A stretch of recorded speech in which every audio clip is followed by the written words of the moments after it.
Pilu nasib Sopyah, gadis nyamar jadi pria demi sesuap nasi, tinggal di atas kuburan ayah merantau. Sopyah Supriyatin, gadis asal Indramayu yang terpaksa mengubah penampilannya seperti seorang pria demi menafkahi adiknya. Sopyah hidup tak sendiri, adiknya yang bernama Samsul Ramadan, 15, menemaninya dalam menjalani hidup di garis kemiskinan. Pilunya lagi, Sopyah dan Samsul tinggal di sebuah rumah sederhana di atas tanah bekas kuburan Cina di Blok Bong, Kelurahan Lemah Mekar, Kecamatan Kabupaten Indramayu. Demi mencari sesuap nasi, Sopyah pun reka banting tulang bekerja sebagai kuli bangunan.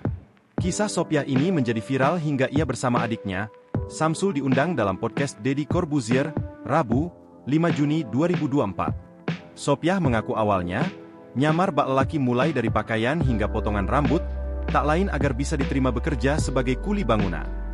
Kepada Deddy Corbuzier, gadis 23 tahun ini mengaku bukan hal mudah untuk bisa bekerja sebagai kuli bangunan. Ia sempat ditolak bahkan ditertawakan karena ingin menjadi seorang kuli. Mengingat, ia merupakan seorang perempuan. Alasan itulah yang membuat Sopyah rela mengubah penampilannya bak seorang lelaki. Ia pun membuktikan bahwa dia mampu melakukan pekerjaan berat sebagaimana layaknya seorang pekerja kuli bangunan.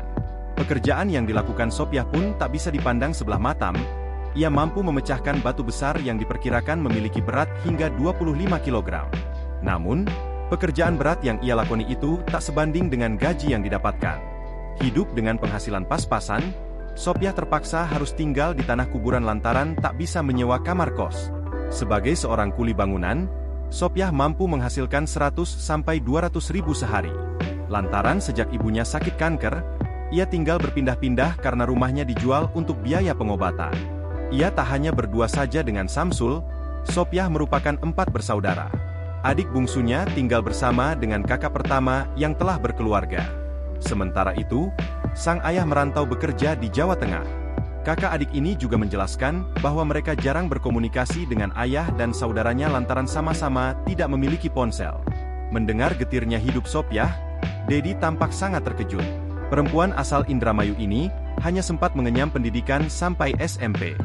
Ia menjelaskan sudah pernah mencoba melakukan pekerjaan lain, akan tetapi tetap tidak mampu menutupi kebutuhan keluarga. Ia juga mengaku bahwa pemerintah setempat tak pernah menawarinya untuk pindah, melainkan hanya memberi pekerjaan dan menyekolahkan adiknya Samsul. Download Tribun X sekarang, menghadirkan lokal menjadi Indonesia.